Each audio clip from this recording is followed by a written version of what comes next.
Manfaatkanlah sebaik mungkin apa yang ada di dalam kuasamu, lalu biarkanlah selebihnya terjadi. Ada yang bergantung pada kita, ada pula yang tidak. Pandangan kita adalah hak kita. Begitu pula dorongan, hasrat, dan rasa benci. Apapun yang kita buat, tubuh kita tidak terserah pada kita. Begitu pula harta, reputasi, atau jabatan.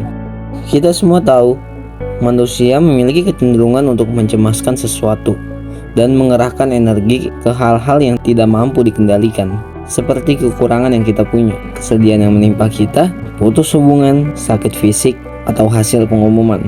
Semua itu adalah hal-hal yang tidak bisa dikendalikan, dan jangan sampai hal itu membuat kita lemah.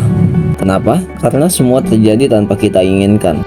Dalam filosofi stoikisme, mengenai hal-hal yang tidak bisa dikendalikan adalah kita harus bersikap menerima dan tenang apapun yang terjadi, merasa aman mengetahui bahwa kita telah mengusahakan yang terbaik. Ada sebuah cerita yang menjelaskan arti stoik ini, mengenai seorang ayah yang mendapati bahwa anaknya telah mati dibunuh beruang hutan. Apakah sang ayah bersedih? Tentu saja. Apakah sang ayah terus terlarut dalam kesedihan? Tidak. Sang ayah telah berpikir kejadian yang terjadi padanya adalah hal-hal yang tidak bisa dikendalikan. Lagi pula ia mengetahui dan paham bahwa manusia juga akan mati pada akhirnya. Dan ada suatu cerita lagi mengenai seorang anak yang dinyatakan tidak lolos dalam pengumuman masuk perguruan tinggi negeri. Apakah ia bersedih? Tentu. Dia gagal lolos dalam masuk perguruan tinggi yang ia idam-idamkan.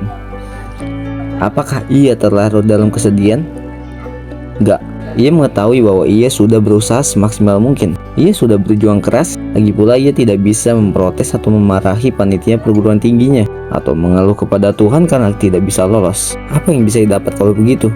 Sang anak yang gagal tadi, ia kembali berusaha dan tidak menyerah karena mengetahui hasil tidak bisa ia kendalikan, yang pada akhirnya ia berhasil mendapatkan beasiswa ke luar negeri. Padahal situasi menekankan ia untuk menyerah, tapi ia tidak menurut pada keadaan. Anak itu bernama Caswana, anak pedagang sayur.